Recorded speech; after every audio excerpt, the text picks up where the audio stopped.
السلام عليكم، ازيكم عاملين ايه؟ يا رب تكونوا بخير. وحشتوني وحشتوني وحشتوني. اول حاجه كده تنزلي تحطي لايك للفيديو، تشتركي معانا في القناه لو انت اول مره تشوفيني، ويلا بينا نبتدي الفيديو. عايزه اقول وحشتوني لمين بقى؟ لاصحابي وولاد خالتي وامهاتي وولادي، لان انا اكتشفت اليومين اللي فاتوا دول فئات عمريه بتتابعني كتير قوي. يعني انا في اللي بيتواصل معايا بيقول لي دنيا انا بنتي 3 سنين و4 سنين و5 سنين، كل يوم بيقول لي شغاله لنا ضد شانل على الشاشه. في ستات كبار طبعا اكبر مني يعني مقاما طبعا، بيقولوا لي يا دنيا انت زي بنتي، اعملي كذا وما تعمليش كذا، انا بستنى الفيديو بتاعك. اصحابي اللي بيبقوا من سني واللي اكبر مني واللي اصغر مني، ربنا يخليكوا ليا. تمام، تعالوا بقى هنبدا النهارده فيديو مشتريات. مشتريات ايه بقى؟ مشتريات الاسبوع. الحاجات دي يا جماعه انا بجيبها كل اسبوع. بجيبها يوم ايه؟ بجيبها يوم السبت. ليه؟ عشان يعني من ساعه ما المدارس ابتدت بجيبها يوم السبت. ليه؟ عشان خاطر حد 2 3 4 خميس انا ما بنزلش من البيت، ما بنزلش غير للضروره قوي لو ورايا مشوار. عشان خاطر المدارس، انا عندي مدرسه بنزل، يعني بصحى بدري انزل المدرسه، بعد ما بيجوا من المدرسه لازم يكون في غدا، وبعد الغدا في مدرسه بتيجي الهوم ورك بيتكتب بتاع، بقفل الباب ورا المدرسه على السرير جوه، ونعيد يوم جديد من اول تاني. فانا ما بنزلش، فانا بجيب حاجتي بالاسبوع. فجبت حاجه ايه بقى؟ انا كنت من 3 ايام جايبه حاجات في الثلاجه، فنقص لي شويه حاجات فجبتها. وجبت حاجات السوبر ماركت عشان خاطر جايبه لانش بوكس. هعمل لكم افكار لانش بوكس حلوه جدا. انا فلست، انا جايبه البوك بتاعي. هاتي يا بنتي البوك بتاعي من الكونسول مع كتب الديكور دي يا سوسي. انا كل شويه بعمل كده عشان انا بصور بالكاميرا الخلفيه، فانا بشوف نفسي في مرايه البوتاجاز. معدوله ولا لا؟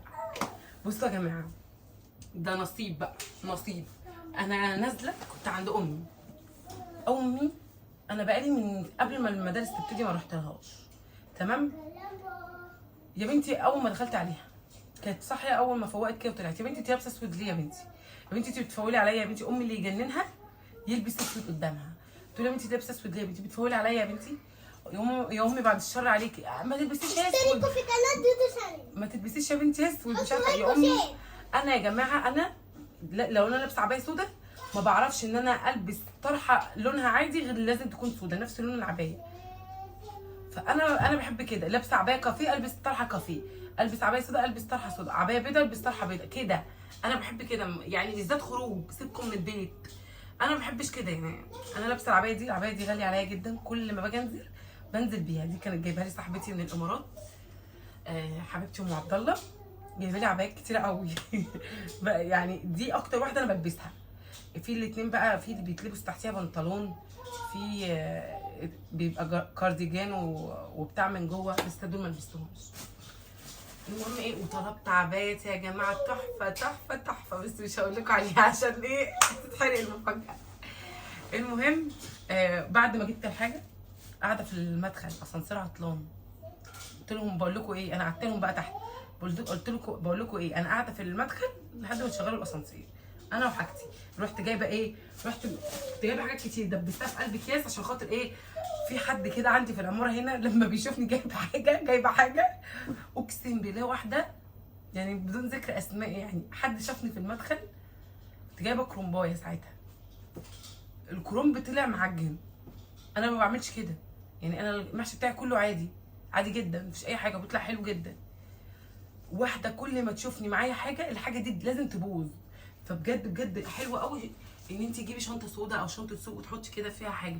في عين يا جماعه بتحسد، في عين كده، في عين بتشوفي جايبه حاجه كده بتنقر كده، مع ان كل الناس بتجيب وكل الناس بتاكل وكل الناس عادي يعني. المهم بقى انا قاعده في المدخل، قلت لهم ايه ما تشغلوا الاسانسير انا هطلع. قعدت في المدخل ساعه الا ربع عقبال ما اشتغل. لقيت ايه بقى وانا قاعده؟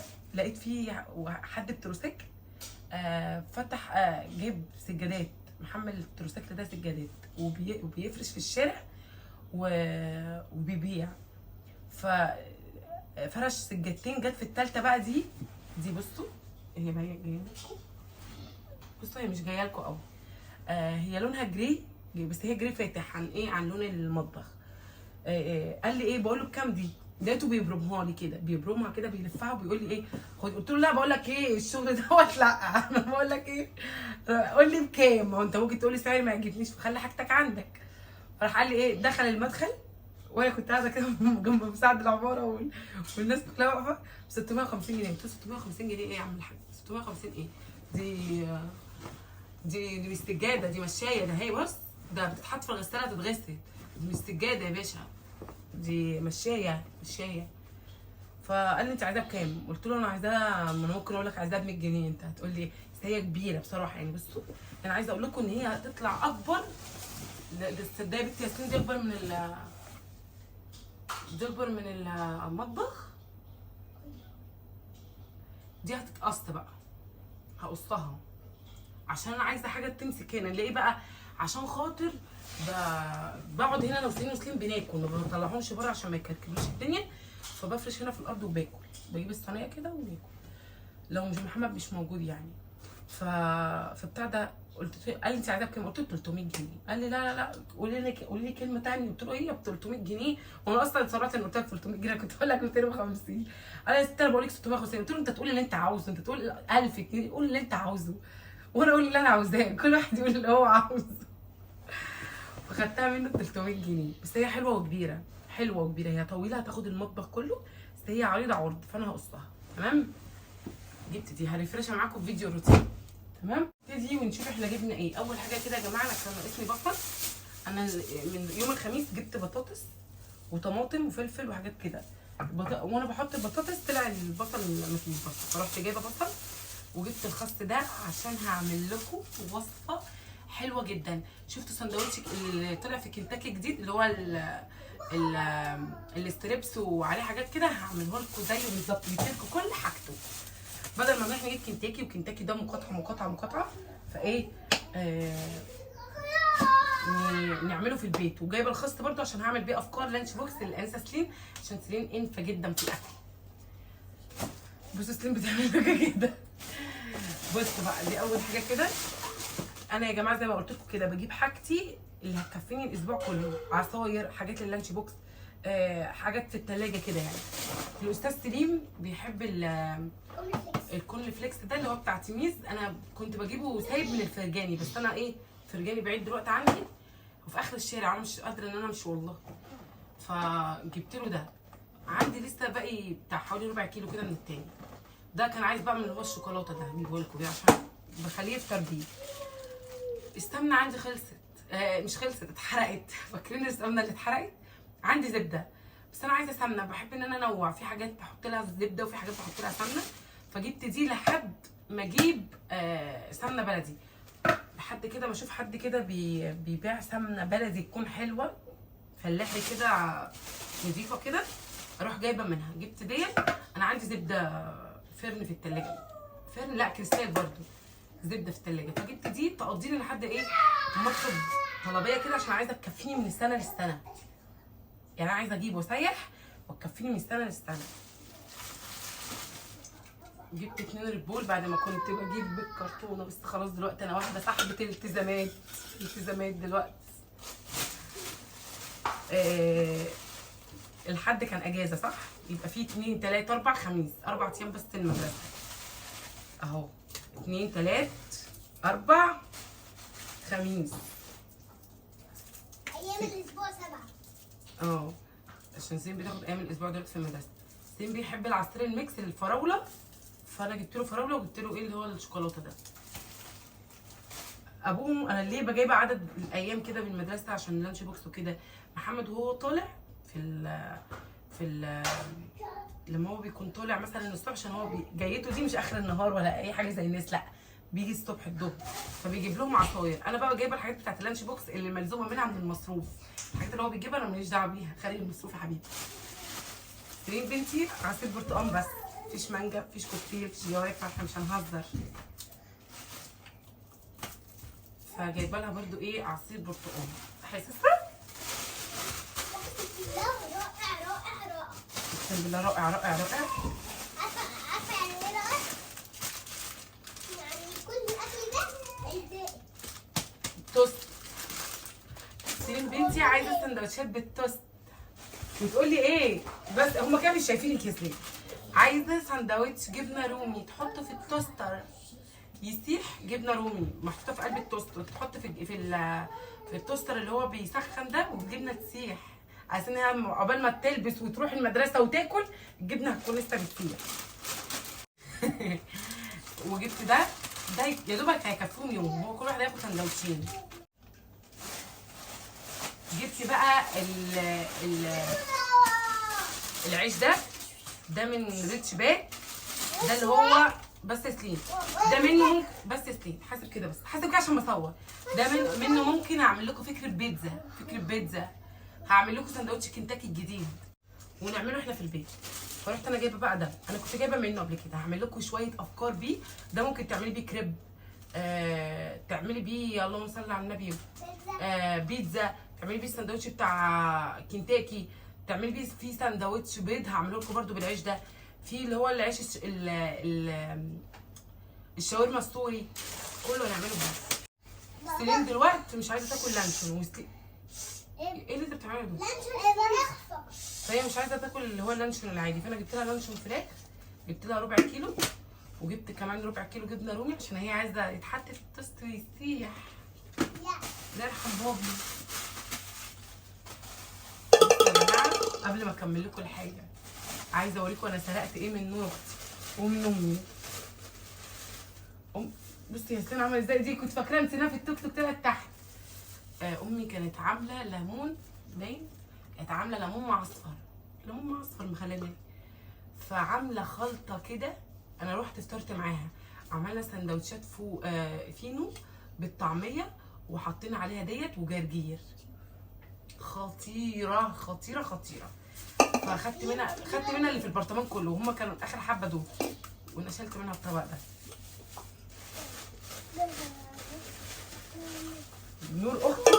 نور اختي كانت في مكان هي وامي بيبيعوا الحاجات ديت، مش عارفه المكان ده ايه بس حاجته حلوه قوي. انا اعرف ان المضروب اللي هو زي ده بيتحط فبيطير في ساعتها عشان بيبقى كحول وبتاع، بس يا سلمى اهي بيبقى كحول والكلام ده. حطيتهم وقعدت اكتر من ساعتين ولا ساعتين ونص، الريحه لسه ثابته. فرحت ناشله منها، قلت لها عليه وانا نازله، وخدت منها ده مش برفان برده، هو ده زي سبلاش كده بيتحط برده ايه على الهدوم، على تكوني قاعده في البيت يعني، على الجسم الكلام ده. فخدت منها دول نشلتهم. بصوا نور دلوقتي يعني ايه، نور دلوقتي في اولى اعدادي، فانا قايله لها ايه على فكره انا ونور دلوقتي بنلبس مع بعض عشان بس نبقى عارفين. يعني ساعات بتيجي تلبس مني بكون انا جايباها حاجات كده عنايه. انا منع نور واختي تحط مكياج خالص، مش عايزاها تحط مكياج دلوقتي، ما هي في اولى اعدادي، هي دلوقتي في اولى اعدادي. فاولى اعدادي عارفين انتوا بقى ايه، هي دلوقتي معاها اولى اعدادي ومعاها تانية اعدادي وثالثه اعدادي. فدلوقتي البنات يا جماعه، يعني نور اختي في اولى اعدادي، تقولي اصلا في رابعه ابتدائي بالنسبه للبنات اللي في المدرسه. فالسن اللي زي ده بيبص، ماشي يا سليم هجيلك يا سليم. فالسن اللي زي ده بيبص، بيشوف بقى دي حاطه ايه ودي عامله ايه ودي انا نفسي ابقى زيها، وداخله اللي هي مرحله المراهقه عارفين. فانا ايه منعاها ميك اب خالص، فبس الحاجات اللي هي المفروض تتحط اللي هي العنايه بالجسم. فانا ايه بديها ساعات حاجات من عندي، بجيب لها انا حاجات الكلام ده.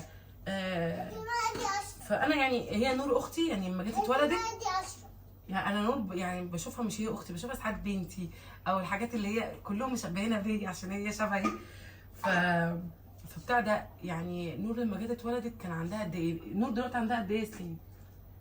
12 ولا معرفش، مش عارفه 11 ولا 12، وانا عندي 27. فهي لما اتولدت تقريبا انا كان عندي 16 سنه، فكنت كبيره. انا اللي كنت واعيه لما جت اتولدت، وكنت انا اللي بغير لها البامبرز، وانا اللي كنت بقعد بيها. فانا واخداها ان هي ايه بنتي كده، او الحاجات اللي انا المفروض ان انا اعملها مع سنين كمان كام سنه بعملها. شكرا. فانا نشلت منها دول وقلت بقى دي حاجات من عندي.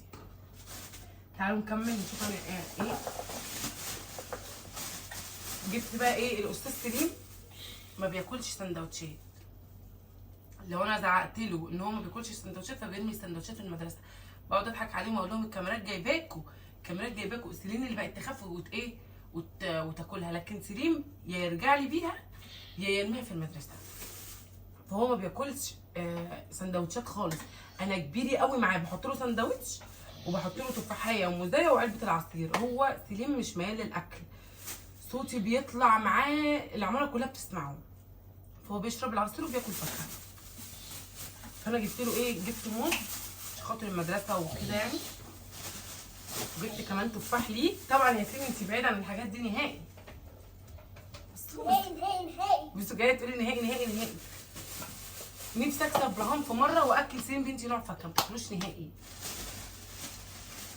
انا بس عايزه عطشانه في اللبن. عايزه، هم عايزين كب كيك، طلبوا كب كيك وطلبوا الوافل وطلبوا ال اسمه ايه، البان كيك. فانا هعمل لهم الثلاثه، بس الثلاثه مش في يوم واحد. فانا جبت دي من دريم هعملها لهم، اللي هي الكب كيك اللي هي خلطه المافين دي. وعايزه هعمل اكله، استنوني بقى، جايبه رز، هعمل رز ناتي. سليم بنتي تحب الرز البسمتي. هعمل رز بسمتي بالخضار. جايبه الرز ده اللي هو بتاع الضحى، هو الاصفر، في اصفر في ابيض. وجبت ده اللي هي الخضار المشكل من بسمه. وجبت كمان شوربه خضار. جبت واحده مربى عشان سليم، واحنا عند امي من شويه كانت حاطه مربى وبتاع، فقال انا عايزه يا امي سندوتش، حطي لي مربى في اللانش بوكس. قلت له هجيب لك يا ابني، ربنا يهدي وكل، وهجيب بس كله. محمد نفسه في الفاصوليا البيضاء. الفاصوليا البيضاء يا جماعه بيتعمل جنبها لحمه ولا فراخ؟ انا بشوف ان هي ميال ليها الفراخ اكتر، صح؟ فجبت فاصوليا بيضاء كده عشان اعملها له بكره. وجبت ايه تاني؟ وجبت زبده الفول السوداني عشان سليم طبعا بعيد عنك الحاجات دي يا سليم، بس كل ما اقولها بعيده عنك تروح عامله كده. جبت زبده الفول السوداني دي، عايزه اشوفها بقى حلوه ولا لا.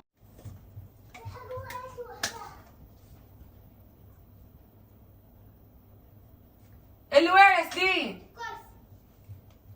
حديد. جبت له زبده الفول السوداني ده عشان خاطر برضو اعمله له عشان اللانش بوكس. سيرين شبتت في الصوص ده. انا جايبه الشوكولاته وجايبه الكراميل. بس انا انت عارفه ده ايه؟ ده توت بري. عارفه ايوه صوص التوت البري. انا محتاجه في اللانش بوكس. فعشان هعمل لهم وافل، فهم عايزين الوافل بصوصات. قلت لها يا بنتي ما تجيبي الفراوله، قالت لي لا انا عايزه التوت، وعندي الشوكولاته وعندي الكراميل. فانا ايه جبت لها دي، وهعمل بقى معاكم افكار حلوه قوي. جبت ايه تاني؟ اصل انا بقول برضه الحاجه فين، لو دي مني مبلغ يعني. انا كنت جايبه ازازه اول امبارح لسه ما خلصتش، فرحت جايبه ايه 2 لبن. انا بجيب بالكرتونه والله، بس انا بجيب اللي بيكفيني كل اسبوع بقى، بنزل النازله كلها كل اسبوع. بعد كده جبت رز عشان خاطر هعمل فيديو حلو جدا هيعجبكم، انا عارفه ان هو هيعجبكم. الرز ده مش ليا، الرز ده لحاجه انا هعملها. جايبه جبت ال5 كيلو دول. 5 كتير قوي. احنا قلنا لما نشوف حاجه كتير بنقول عليها ايه؟ ان شاء الله. ما شاء الله.